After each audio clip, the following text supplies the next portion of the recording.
మహాదేవుడును మన ప్రియరక్షకుడునైన యేసుక్రీస్తు పరిశుద్ధ నామములో 48వ అంతర్జాతీయ గుడారాల పండుగలకు విచ్చేసిన మీకందరికీ హోసన్నా మినిస్ట్రీస్ తరపున ప్రేమపూర్వకమైనటువంటి వందనాలు. వేదిక మీద ఉన్నటువంటి దైవ సేవకులందరికీ వందనాలు. ముఖ్యంగా హోసన్నా మినిస్ట్రీలోని నాయకులందరికీ ప్రత్యేకమైనటువంటి వందనాలు తెలియపరుస్తున్నాను. కొద్ది నిమిషాలు నేను దేవుని యొక్క వాక్యాన్ని మీతో పంచుకుంటాను. అందరూ శ్రద్ధగా దేవుని మాటలు ఆలకించాలని ప్రేమతో తెలియజేస్తున్నాను.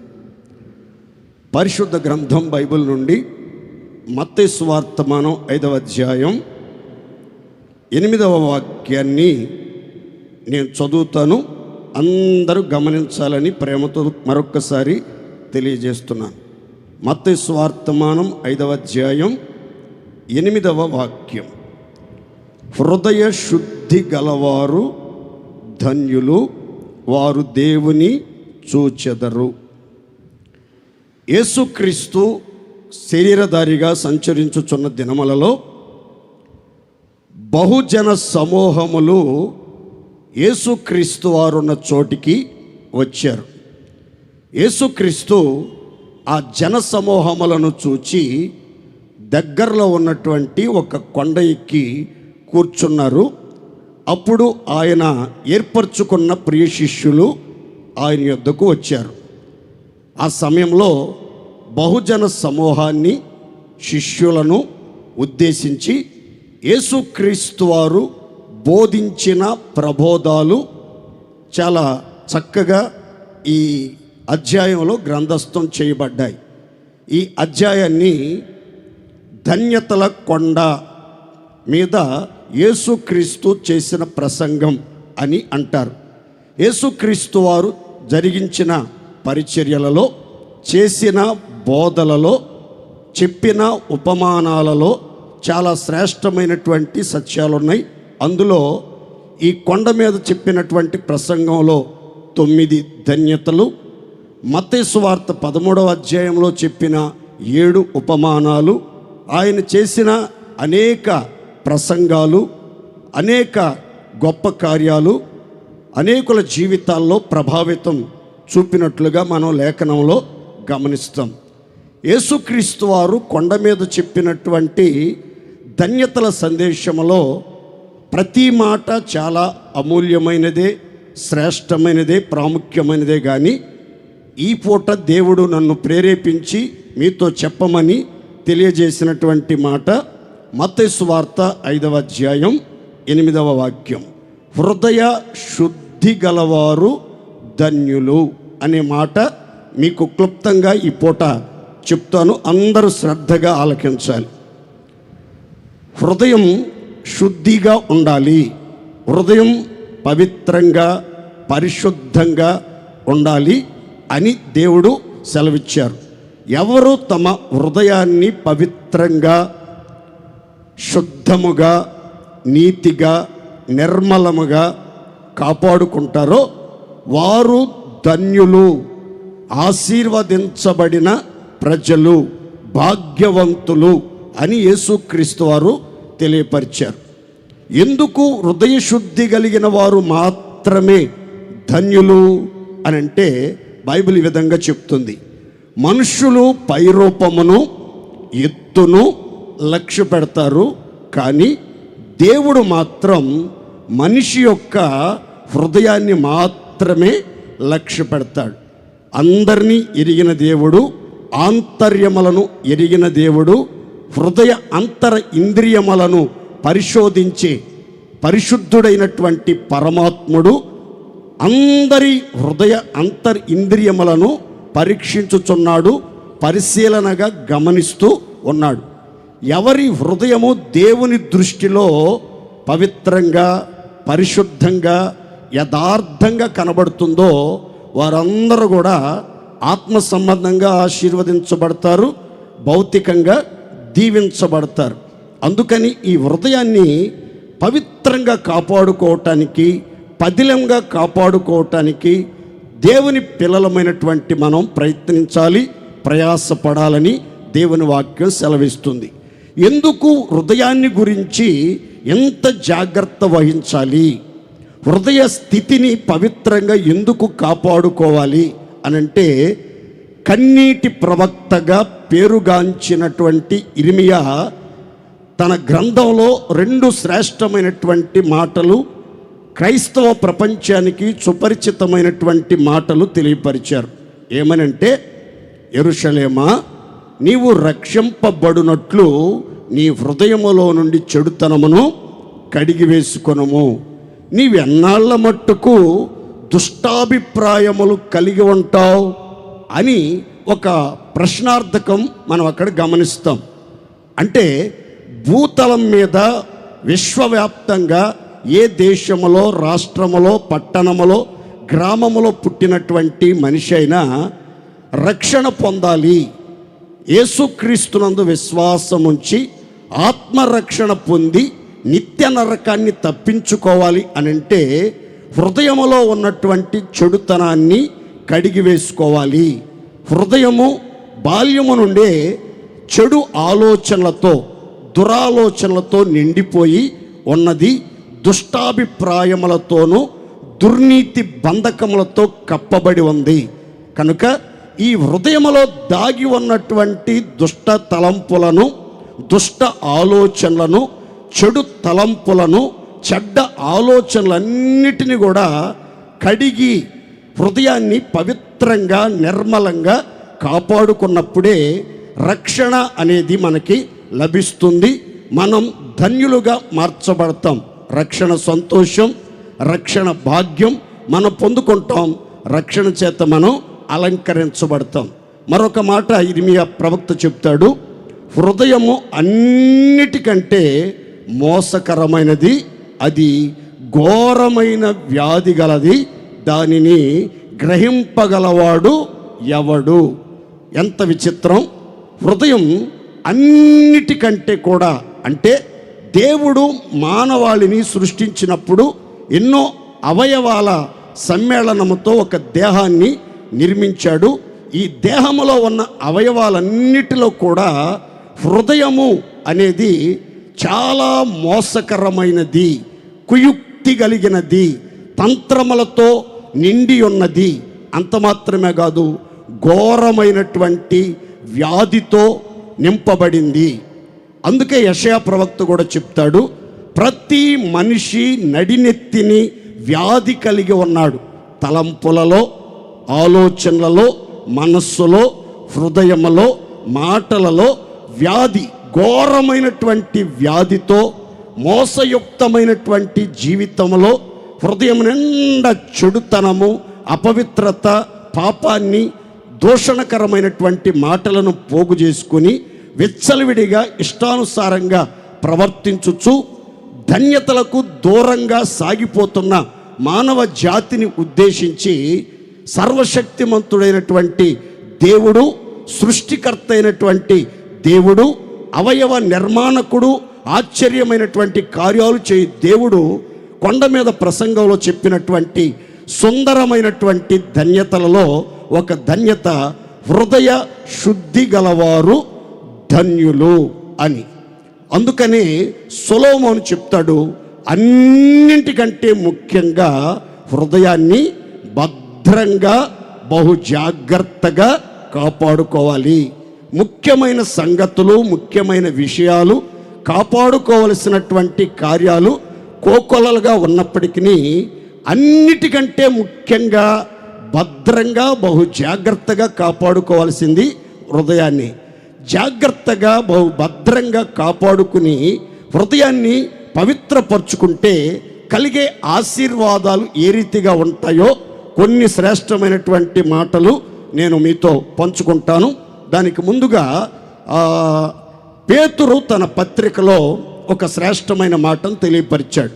విద్య లేని పామరుడు పరిశుద్ధాత్మ పూర్ణుడై, పరిశుద్ధాత్మ చేత నింపబడి ఎన్నో శ్రేష్టమైనటువంటి పలుకులు పలికాడు. ఎంతో ఉన్నతమైన వేద పారాయణాన్ని ప్రపంచ ప్రజలకు తెలియపరిచాడు. అందులో ఒక శ్రేష్టమైనటువంటి మాటను లేఖనాల ఆధారంతో తన పత్రికలో వ్రాయటం మనం గమనించాలి.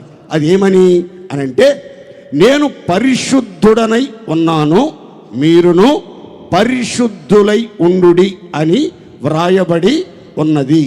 మీరు మీ పూర్వపు అజ్ఞాన దశలో మీకుండిన ఆశలను అనుసరించి ప్రవర్తింపక మిమ్మును పిలిచినవాడు పరిశుద్ధుడై ఉన్న ప్రకారము మీరును పరిశుద్ధులై ఉండుడి అని ఒక చక్కని మాటను లేవ్యాకాండం 11వ అధ్యాయం 44-45 వచనాల్లో వ్రాయబడి ఉన్నటువంటి మాటను మరల ఎత్తి తన పత్రికలో రాస్తూ చెప్తున్నాడు.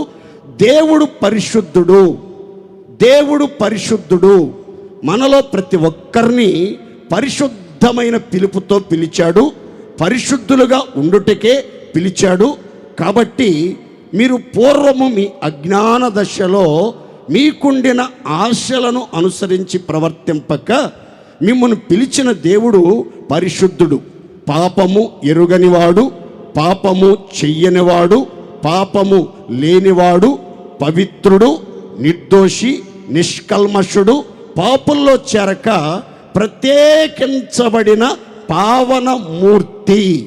ఆయన పరిశుద్ధతలో పరిపూర్ణుడు గనుక ఆయన మనలో ఒక్కొక్కరిని పరిశుద్ధులుగా ఉండటానికే పిలుస్తున్నాడు. సమస్త ప్రవర్తన యందు అనగా మాటలలోను, ప్రవర్తనలోను, క్రియలలోను, నడకలోను, నవ్వులోను, వస్త్రధారణలోను, తలంపులలోను, ఊహలలోను, ఉద్దేశాలలోను, ప్రతి విధమైనటువంటి చర్యలలో వైఖరి పవిత్రంగా ఉండాలి, చర్యలన్నీ పవిత్రంగా ఉండాలి, నడవడిక పవిత్రంగా ఉండాలి, నవ్వు పవిత్రంగా ఉండాలి, హృదయ తలంపులన్నీ పవిత్రంగా ఉండాలి. సమస్త ప్రవర్తనలో పరిశుద్ధతను ప్రతిబింబించే విధంగా మనం జీవించాలి.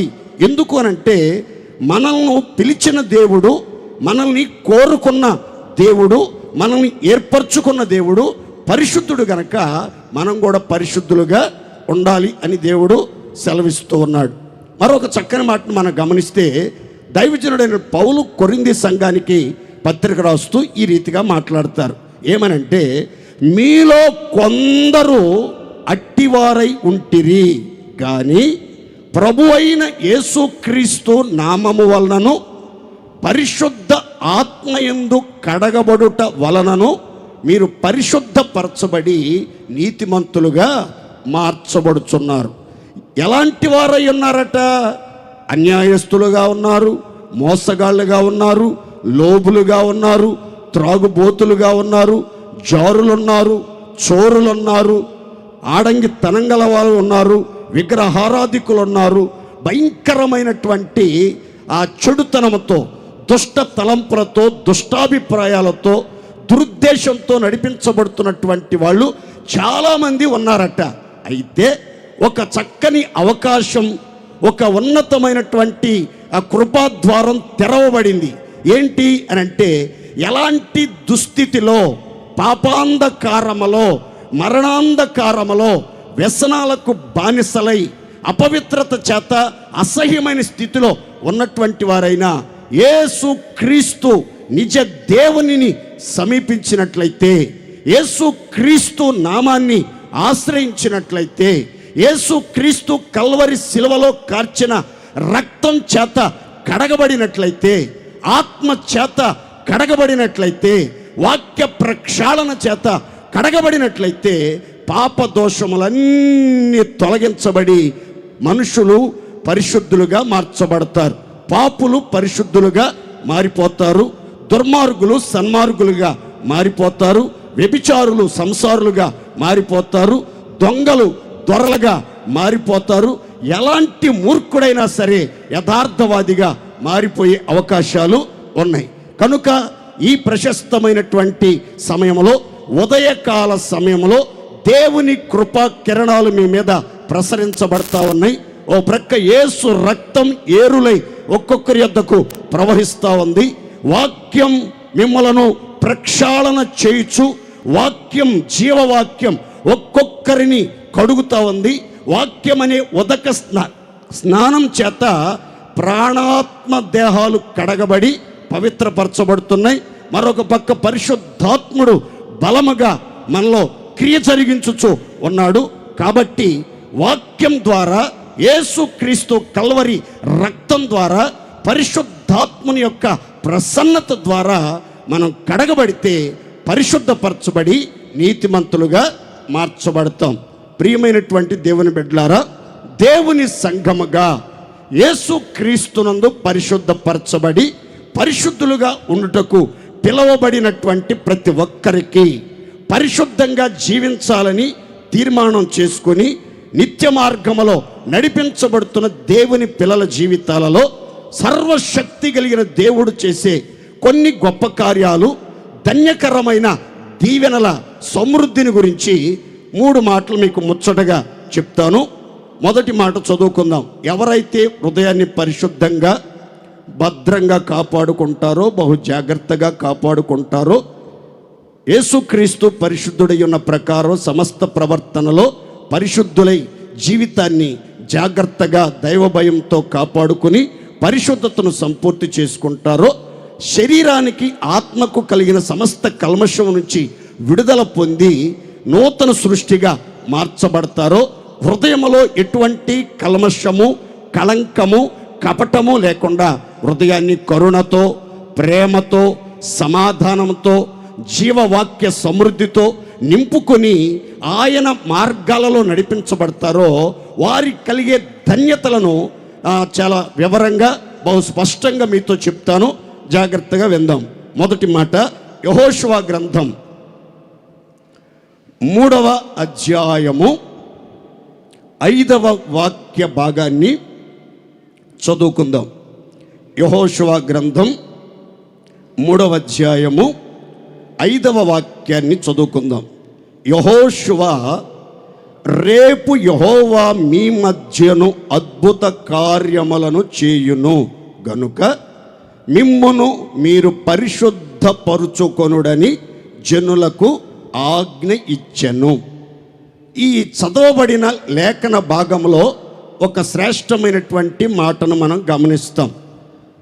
నాయకుడైనటువంటి యెహోషువ యోర్దాను అద్దరికి వెళ్ళటానికి ఇద్దరిని చేర్చబడి సమకూర్చబడినటువంటి ఇజ్రాయేలుల సర్వ సమాజముతోనూ నాయక బృందముతోనూ చెప్పినటువంటి ప్రశస్తమైనటువంటి మాట, ఆజ్ఞాపూర్వకమైనటువంటి మాటను ఇప్పుడు మనం చదువుకున్నాం.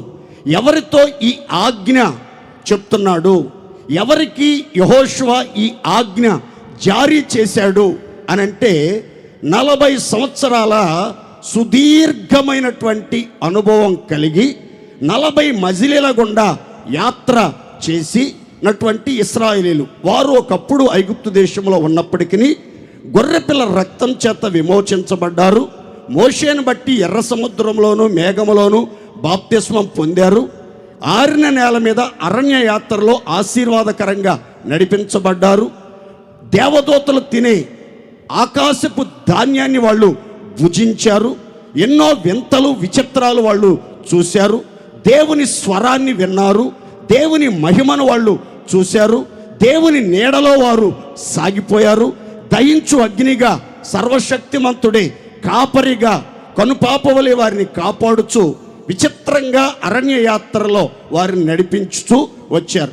ఈ 40 సంవత్సరాల సుదీర్ఘ ప్రయాణములో ఎన్ని వింతలో, ఎన్ని విచిత్రాలో, ఎన్ని ఆశ్చర్య కార్యాలో, ఎన్ని ఊహకు మించిన గొప్ప కార్యాలో వాళ్ళు చూచారు, అనుభవించారు, ఆనందించారు. వాక్య అనుభవం కలిగిన వాళ్ళు, నడిపింపులో నిలిచినటువంటి వాళ్ళే.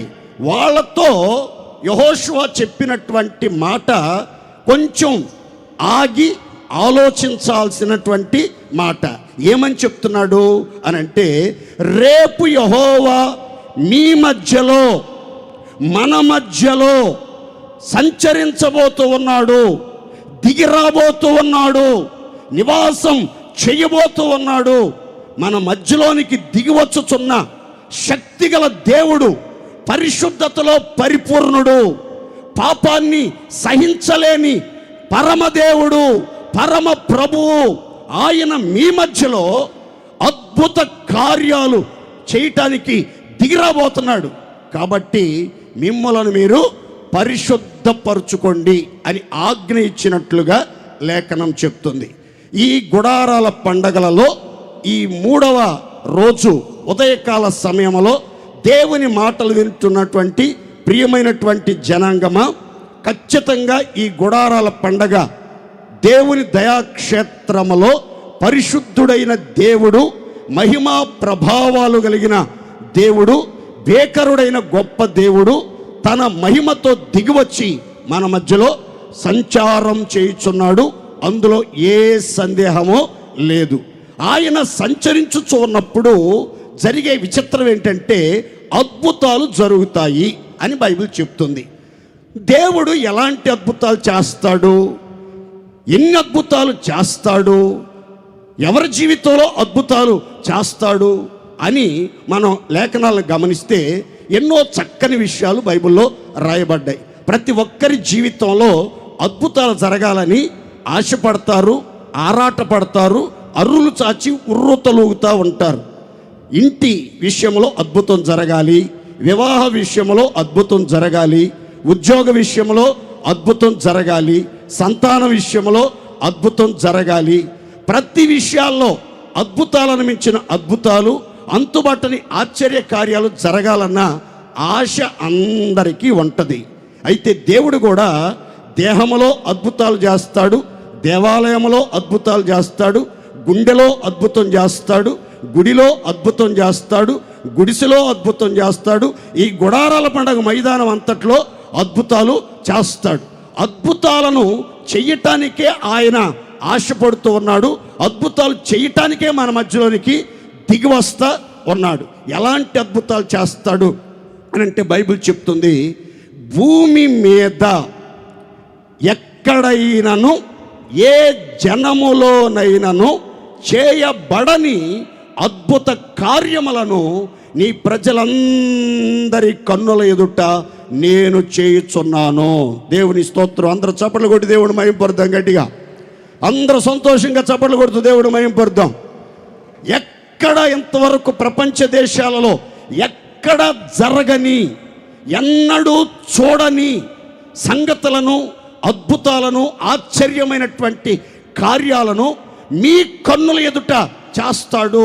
ఎన్ని అద్భుతాలు చేస్తాడు అని అంటే లెక్కలేనన్ని అద్భుత క్రియలను, ఎవరునూ తెలుసుకొనలేని మహత్తరమైన కార్యములను, పరిశోధింపజాలని మహాకార్యములను ఆయన చేస్తాడు.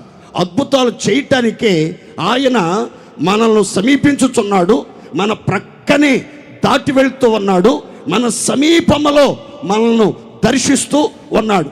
అందరి జీవితాలలో అద్భుతాలు చేయాలని దేవుడు కోరుకుంటున్నాడు. మరి విశేషంగా ఎవరైతే జీవవాక్యాన్ని విని యేసు రక్తం ద్వారా పరిశుద్ధపరచబడి, వాక్యం ద్వారా పరిశుద్ధపరచబడి, పరిశుద్ధాత్మతో నింపబడి, పరిశుద్ధపరచబడి, నా జీవితంలో ఇక మీదట అపవిత్రతకు అవకాశం లేదు, అసహ్యమైన క్రియలు నేను జరిగించను, దేవా నా దేహం, నా జీవితం నీకే అంకితం, ఆపాద మస్తకం నీకే అంకితం, నా కంఠములో ఊపిరున్నంత వరకు పవిత్రంగా బ్రతుకుతాను, పరిశుద్ధత కొరకు అవసరమైతే ప్రాణ త్యాగమైన చేస్తానని తీర్మానంతో మీరు ప్రార్థన చేసుకోగలిగితే మీరు ఆశించిన విషయాలలో అద్భుతాలు మీ కళ్ళతో చూడబోతున్నారు, మీ జీవితంలో అనుభవించబోతున్నారు, మీ కుటుంబాల్లో అద్భుతాలు జరుగునుగాక.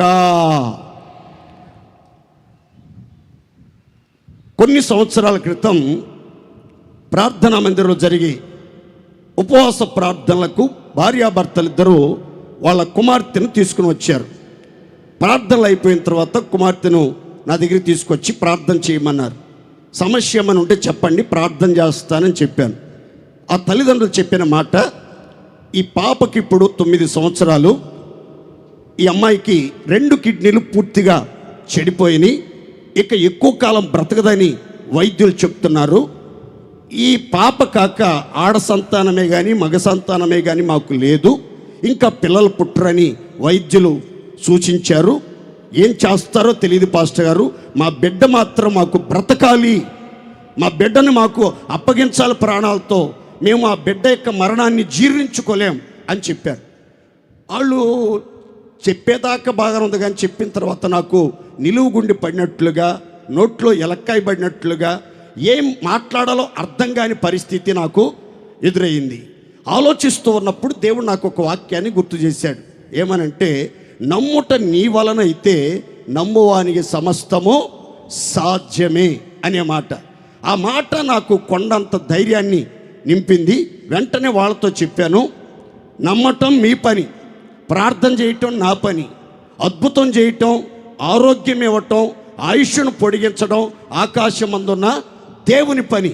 మీరు నమ్మండి, ఖచ్చితంగా దైవ కార్యం జరుగుతుంది. అయితే ఒక చిన్న షరతు, మీ జీవితంలో ఏవైనా చిన్న చిన్న పొరపాట్లు, బలహీనతలు ఏవైనా ఉంటే వాటిని దేవుని సన్నిధిలో ఒప్పుకుని పశ్చాత్తాపంతో విడిచిపెట్టండి, పరివర్తన చెందండి, నీతిగా పరిశుద్ధంగా యథార్థంగా జీవిస్తామని దేవుని సన్నిధిలో తీర్మానం చేసుకోండి అని చెప్పాను. వాళ్ళు అదే రీతిగా వెళ్ళారు. నేను ప్రార్థన చేశాను, ఇంటికి వెళ్ళారు. భార్యాభర్తలు ఇద్దరు గదిలో ప్రార్థన చేస్తున్నారు. పాప మరో గదిలో ప్రార్థన చేస్తుంటే ఒక ప్రచండమైన వెలుగు ఆ పాప గదిలోనికి వచ్చింది.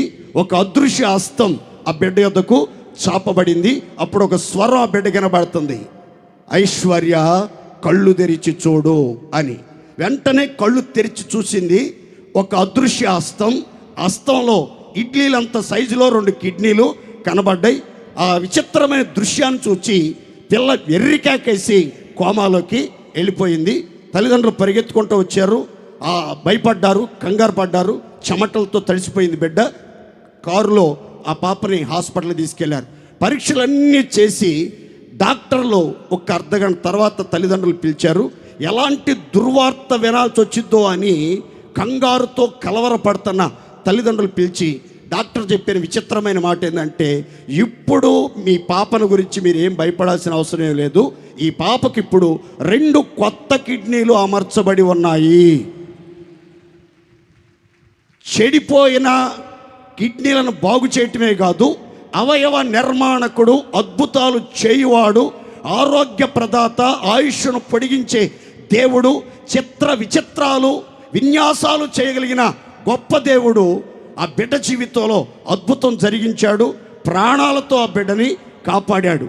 ఈ గుడారాల పండగలలో కిడ్నీ సమస్యతో బాధపడుతున్న, లివర్ సమస్యతో బాధపడుతున్న, హార్మోన్ అన్బ్యాలెన్స్తో బాధపడుతున్న, గర్భాశయ వ్యాధులతో బాధపడుతూ ఉన్న, రాత్రిపూట నిద్రపట్టని సమస్యలతో తల్లకిందులైపోతూ, పీడ పిచాచి కలలతో కలవరిస్తూ, భయాందోళనతో నలిగిపోతూ ఉన్న సమస్య ఏదైనా, రోగం ఏదైనా, బలహీనత ఎంత బలమైందైనా సరే ఏం కంగారు పడబాకండి. సర్వ రోగాలు తొలగిపోతున్నాయి. కఠినమైన వ్యాధులు దూరపరచబడబోతున్నాయి. బ్లడ్ క్యాన్సర్తో బాధించబడుతూ, బంధించబడుతూ, ప్రాణభయంతో తల్లకిందులైపోతున్న జీవము కలిగిన దేవుని హస్తం చాపబడుతుంది. దేవుని ప్రభావ మహిమలు ఒక్కొక్కరిలో ప్రసరింపబడుతున్నాయి. అరికాలు మొదలుకుని నడినెత్తి వరకు ఎలాంటి చిక్కు సమస్యలతో, వ్యాధి బాధలతో పోరాడుతున్న ఈ గుడారాల పండగ మైదానంలో ఎక్కడ కూర్చుని మాటలు వింటున్నా దేవుని యొక్క బాహు మిమ్మల్ని తాకుతుంది. విచిత్రాలు, వైద్య శాస్త్రం గ్రహించలేని ఆశ్చర్యమైన గొప్ప కార్యాలు ఒక్కొక్కరి జీవితంలో ఇప్పుడే జరుగునుగాక. రెండో మాట చెప్తాను, గమనించండి. జకర్యా గ్రంథం 13వ అధ్యాయం 9వ వాక్యంలో ఈ రీతిగా రాయబడింది. జకర్యా గ్రంథం 13వ అధ్యాయం 9వ వాక్యం ఈ విధంగా రాయబడింది. అగ్నిలో నుండి వెండిని శుద్ధపరిచినట్లు నేను వారిని శుద్ధపరుతును, బంగారమును పరిశోధించినట్లు నేను వారిని పరిశోధించెదను. వారు నా నామమున ప్రార్థన చేయుచుండగా, మొర్ర పెట్టుచూ ఉండగా నేను వారి మొరను ఆలకిస్తాను. వారిని చూచి మీరే నా జనులని నేను చెప్తాను. వాళ్ళు కూడా సంతోషంతో నా దగ్గరికి వచ్చి, యెహోవాయే మా దేవుడు, యేసుక్రీస్తే సర్వాధికారి అనే దేవుడని చెప్తారు అని ఒక చక్కని మాటను మీరు అక్కడ గమనిస్తారు. వెండిని మట్టి మూసలో 7 మార్లు కరిగి ఊదినప్పుడు వెండి ఎంత పవిత్రంగా, వెండి ఎంత నిర్మలంగా ఉంటుందో, మస్టంతా తొలగిపోయి మహిమగల పాత్రగా సిద్ధపరచడానికి వెండి ఎంత అపురూపంగా తీర్చిదిద్దబడుతుందో, దేవుడు తన ప్రజలైనటువంటి వారిని కూడా వెండిని నిర్మలము చేయువాడైనట్లుగా ఆయన నిర్మలం చేయాలని ఆశపడుతూ ఉన్నాడు. వెండిని పవిత్రపరిచినట్లుగా పవిత్రపరచాలని కోరుకుంటున్నాడు. జీవితంలో ఎక్కడ మస్టు, మలినం అనేది కనబడకుండా నీ జీవితంలో ఉన్న తగరమంతా తీసివేయటానికి నీ మీద క్షారము వేసి హస్తము పెట్టి నీలో ఉన్న ప్రతి కల్మషం, ప్రతి కపటం, ప్రతి విధమైనటువంటి కళంకం కడిగివేసి శుద్ధీకరించి ఒక గొప్ప కార్యం చేస్తాడు.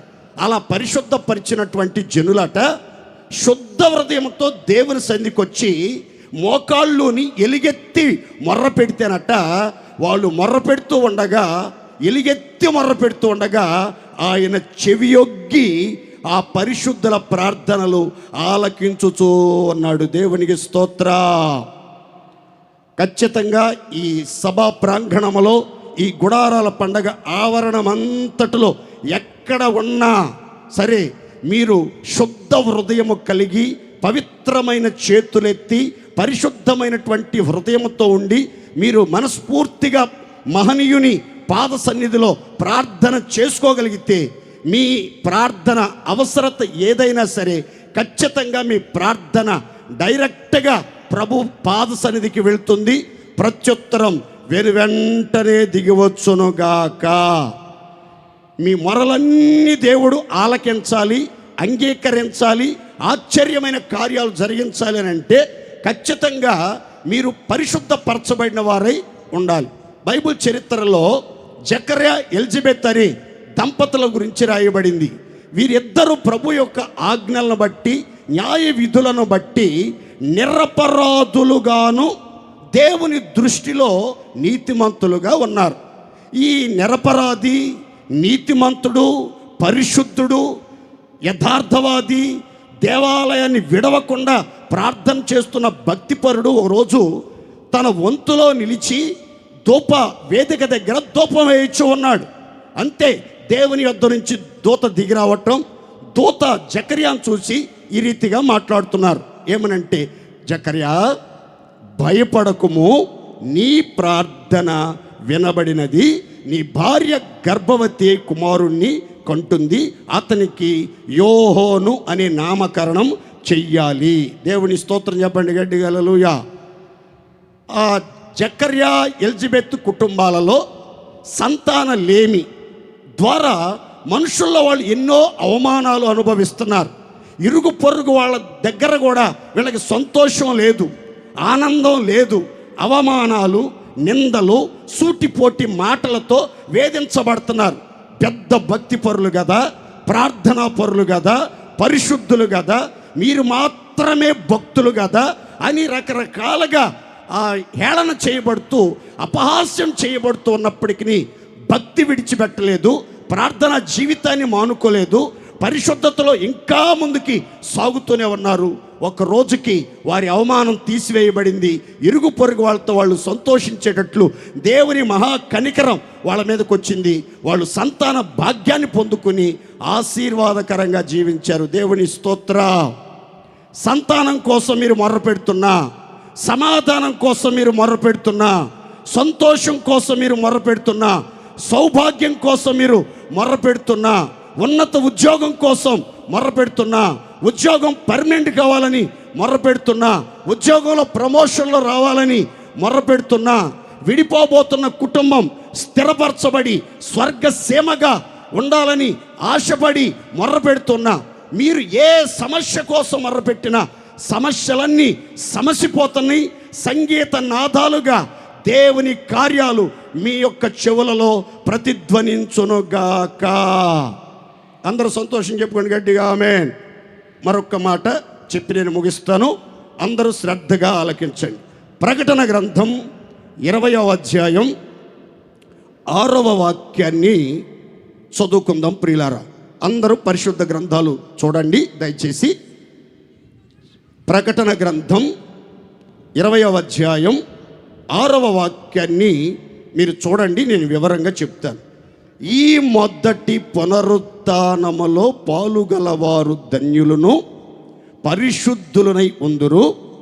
ఇట్టి వారి మీద రెండవ మరణమునకు అధికారము లేదు. వీరు దేవునికిని క్రీస్తునకును యాజకులై ఉండి క్రీస్తుతో కూడా 1000 సంవత్సరములు రాజ్యము చేయుదురుగాక. చప్పట్లు కొడదాం గట్టిగా, దేవునికి స్తోత్రం చేద్దాం. మొదట 2 భౌతికపరమైన ఆశీర్వాదాలు, ధన్యతలు చెప్పాను. ఒకటి, మనల్ని మనం పరిశుద్ధపరచుకుంటే నాయకుల ఆజ్ఞ, పరిశుద్ధుల ఆజ్ఞకు లోబడి మన మధ్యలో దేవుడు అద్భుత కార్యాలు జరిగిస్తాడు. రెండవదిగా, మనల్ని దేవుడు పరిశుద్ధపరిచేటప్పుడు మనం అప్పగించుకుని లోతైన పరిశుద్ధతలోనికి మనం సాగిపోతే మనం చేసే ప్రతి ప్రార్థన, పెట్టే ప్రతి మొర్ర దేవుడు ఆలకిస్తాడు. మనల్ని ఆయన స్వకీయ సంపాద్యమైన జనముగా మార్చుకుంటాడు. ఆయన మనకు దేవుడుగా ఉండి మన ప్రతి అక్కర తీరుస్తాడు. ఆయన రెక్కలతో కప్పి కాపాడుతాడు అని చెప్పాను. 3వ చిత్రమైన మాట, ఇది తత్వజ్ఞానానికి, థియాలజీకి సంబంధించినటువంటి మాట. కొంచెం అర్థం చేసుకోవడానికి ప్రయత్నం చేయండి. చాలా సింపుల్ వేలో, అర్థమయ్యే పరిభాషలో మీకు చెప్తాను, గమనించండి. ఇక్కడ 3 మాటలు రాయబడ్డాయి. అదేంటంటే, ఈ మొదటి పునరుద్ధానములో పాలుగలవారు ధన్యులను, పరిశుద్ధులనై ఉందురు. ఇట్టి వారి మీద రెండవ మరణమునకు అధికారము లేదు. వీరు దేవునికిని క్రీస్తుకునకు యాజకులై క్రీస్తుతో కూడా 1000 సంవత్సరాలు రాజ్య పరిపాలన చేస్తారు. యేసుతో కూడా ఏలుబడి చేస్తారు అనే మాటలు మీరు గమనిస్తారు. ఇందులో మొదటి భాగం, ఈ మొదటి పునరుద్ధానములో పాలుగలవారు ధన్యులు, పరిశుద్ధులు. పునరుద్ధానము 2 రకాలు, 7 వరుసలు. పునరుద్ధానం 2 రకాలు, 7 వరుసలు. మొదటి పునరుద్ధానానికి జీవ పునరుత్థానము అని పేరు. మొదటి పునరుద్ధానానికి జీవ పునరుత్థానము అని పేరు. పునరుత్థానము అనగా లేపబడుట, ఎత్తబడుట, కొనిపోబడుట అని అర్థం. ప్రభు అయిన యేసుక్రీస్తు వారు మొదటి రాకడలో మనుష్య కుమారునిగా కన్యమర్య గర్భములో జన్మించాడు. రెండవసారి మహిమా స్వరూపుడుగా మధ్యాకాశానికి అనగా మేఘ మండలం మీదకి రాబోతూ ఉన్నాడు. ఆయన వచ్చినప్పుడు కడబోరం రోగుతుంది. కను రెప్పపాటులో పరిశుద్ధులంతా కూడా రూపాంతరం చెందుతారు. మార్పు చెంది మహిమా దేహదారులై మేఘమండలం మీదకి వెళ్ళిపోయి యేసుక్రీస్తు వారిని కలుసుకుంటారు. యేసుక్రీస్తు వారిని ఎదుర్కొంటారు. యేసుక్రీస్తు వారితో సదాకాలం ఉంటారు. దేవునికి స్తోత్రం కలుగునగాక.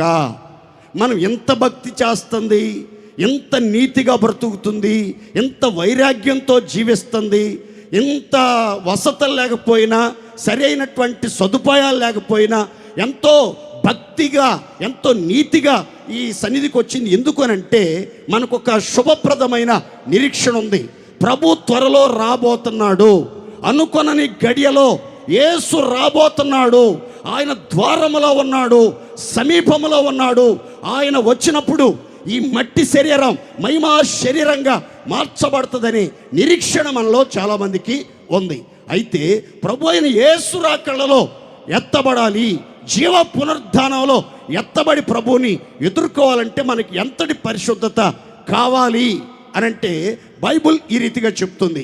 ఏమంటున్నాడు యోహాను ద్వారా అనంటే, ప్రియులారా, మనము దేవుని పిల్లలమై ఉన్నాం. ఇక మీదట ఏమవుదుమో ఇంకా ప్రత్యక్షపరచబడలేదు. ఆయన ప్రత్యక్షమైనప్పుడు ఆయన రాకడ యందు ఆయన ఉన్నట్టుగానే ఆయన చూస్తాం. కాబట్టి ఆయనను పోలి ఉందామని ఎరుగుదుము. కాబట్టి ఆయన యందు ఈ నిరీక్షణ పెట్టుకుని ప్రతి వాడును ఆయన పవిత్రుడై ఉన్నట్టుగా తన్ను తాను పవిత్రునిగా చేసుకొనవలెను. దేవునికి మహిమ కలుగునుగాక. అందరూ చెప్దాం గట్టిగా హల్లెలూయా. యేసయ్య త్వరగా రాబోతున్నాడు. ఆయన వచ్చినప్పుడట దేవుని పిల్లలందరూ కూడా ఆయన్ను పోలి ఉంటారట, ఆయన వలె రూపాంతరం చెందుతారు. ఆయన ఎలా ఉంటాడు అనంటే పరిశుద్ధతలో లోపము లేని దేవుడిగా, పరిశుద్ధతలో పరిపూర్ణుడుగా ఆయన రాబోతున్నాడు. కాబట్టి ఆయన వలె మనం మారాలి, ఆయన్ని ఎదుర్కోవాలి అనే నిరీక్షణ కలిగిన వాళ్ళు ఆయన దగ్గరికి వెళ్తారు అని చెప్తాడు. ఇంకొక మాట పరమగీతములో 7:4 ఈ రీతిగా రాయబడింది. ఏమనంటే, నీ కందరం దంత గోపుర రూపము, నీ నేత్రములు జనపూర్ణమైన హెష్బోను పట్టణముననున్న 2 తటాకములతో సమానము, నీ నాసిక దమస్కు దిక్కునకు చూచు లెబానోను శిఖరముతో సమానం అనే ఒక సుందరమైన మాట అక్కడ పెండ్లి కుమార్తె సంఘాన్ని గురించి, వధువు సంఘాన్ని గురించి, రాకడ కోసం సిద్ధపరచబడుతున్నటువంటి కన్యకను గురించినటువంటి మాటలు అక్కడ రాయబడ్డాయి. అందులో ఒక చిన్న మాట, నీ కందరం దంతగోపుర రూపం. కందరము అనగా మెడభాగము. ఎలా ఉందట? దంతగోపురంలాగా ఉందట. దంతగోపురం అనగా మన భాషలో చెప్పుకోవాలంటే వెన్నెముక, కొందరి భాషలో చెప్పాలంటే వెన్నుపూస. వెన్నుపూస యొక్క రంగు తెలుపు, తెలుపు పరిశుద్ధతకు గుర్తు. ఇంకొక వివరణ కూడా చెప్తాను మీకు. ఈ మెడకు పైనున్న భాగాన్ని శిరస్సు అని, ఈ మెడకు కిందున్న భాగాన్ని మొండెము లేదా శరీరము అని అంటారు.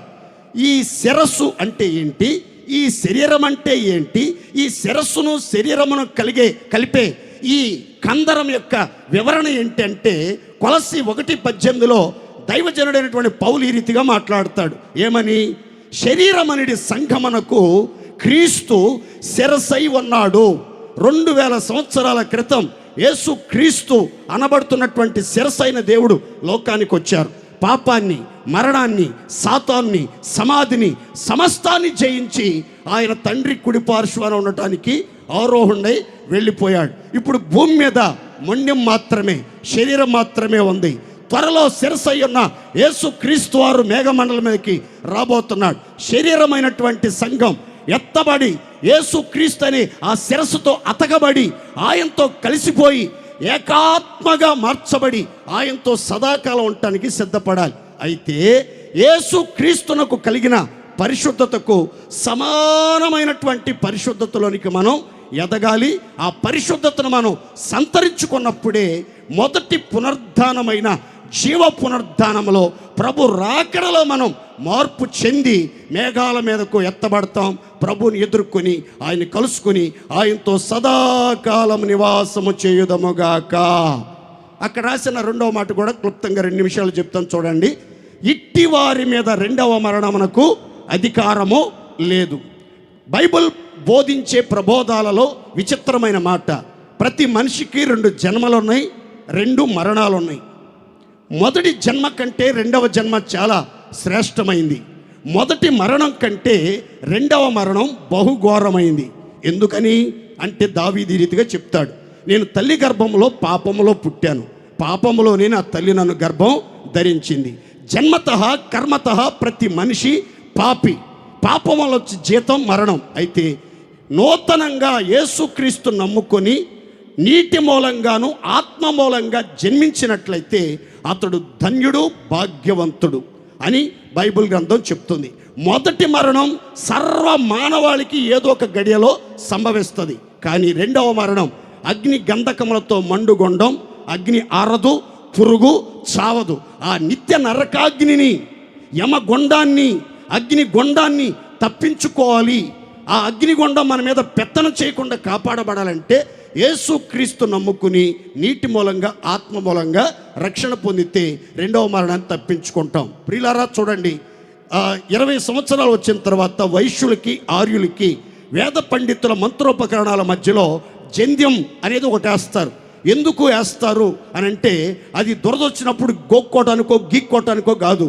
ఆ జంది వేసిన తర్వాత వ్యక్తిని ద్విజుడు అని అంటారు. అనగా 2వ జన్మ ఎత్తినవాడు అని అర్థం. ఆ రోజు నుంచి అతని పాదాలకు నమస్కరిస్తారు, అతను పెట్టే శటగోపురం పెట్టించుకుంటారు, అతనిచ్చే ప్రసాదాన్ని కళ్ళకు అద్దుకుని ఎంతో పుణ్యంగా భావిస్తారు. దానికంటే మనం ధన్యులుగా మారాలంటే నీటి బాప్తిస్మం, ఆత్మ బాప్తిస్మం పొందితే ఖచ్చితంగా మనం ధన్యులమవుతాం. దేవుని రాజ్యాన్ని చూస్తాం, దేవుని రాజ్యంలో ప్రవేశిస్తాం. ప్రభు రాబోతున్నాడు. పరిశుద్ధులు ఎత్తబడతారు, 7 ఏండ్లు విందులో ఉంటారు, 1000 ఏండ్ల పాలనలో ఉంటారు, నిత్య మహిమలో ఉంటారు. ఇట్టి ధన్యతల పరంపర ప్రతి ఒక్కరి జీవితంలో కొనసాగాలని మనస్ఫూర్తిగా దీవిస్తూ ఈ మాటలు మీకు అందిస్తున్నాను. దేవుడు మిమ్మల్ని అందరినీ దీవించి అద్భుతాలు జరిగించి ప్రార్థనలు ఆలకించి మొదటి పునరుద్ధానాన్ని సిద్ధపరిచి ఆయనతో సదాకాలం ఉండే భాగ్యం మనందరికీ ప్రసాదించునుగాక.